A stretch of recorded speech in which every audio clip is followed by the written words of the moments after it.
أعوذ بالله من الشيطان الرجيم.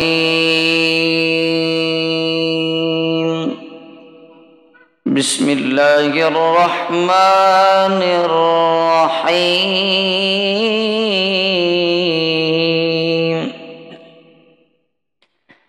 وقضى ربك ألا تعبدوا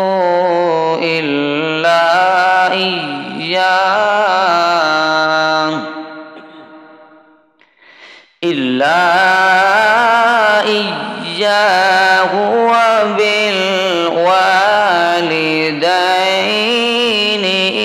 إحسانا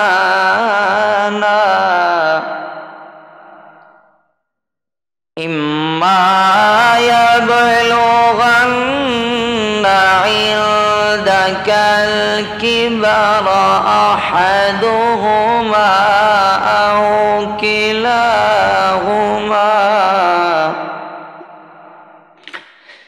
أو كلاهما فلا تقل لهما أف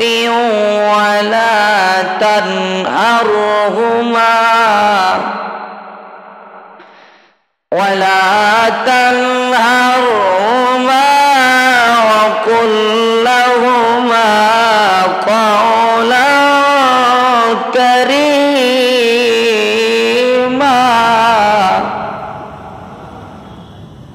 اخفض لهما جناح الذل من الرحمة وقل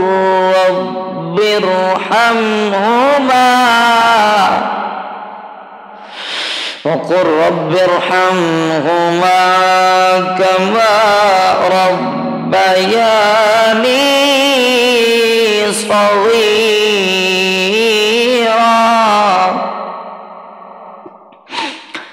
ربكم أعلم بما في نفوسكم إن تكونوا صالحين فإنه كان للأوابين غفورا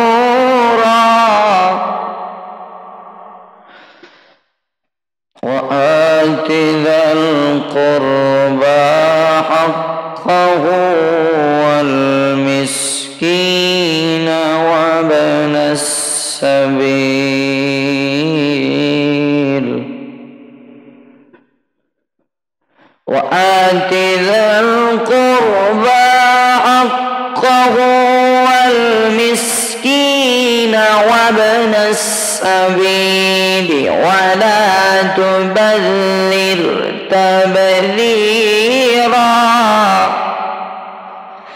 ولا تبذر تبذيرا صدق الله العظيم.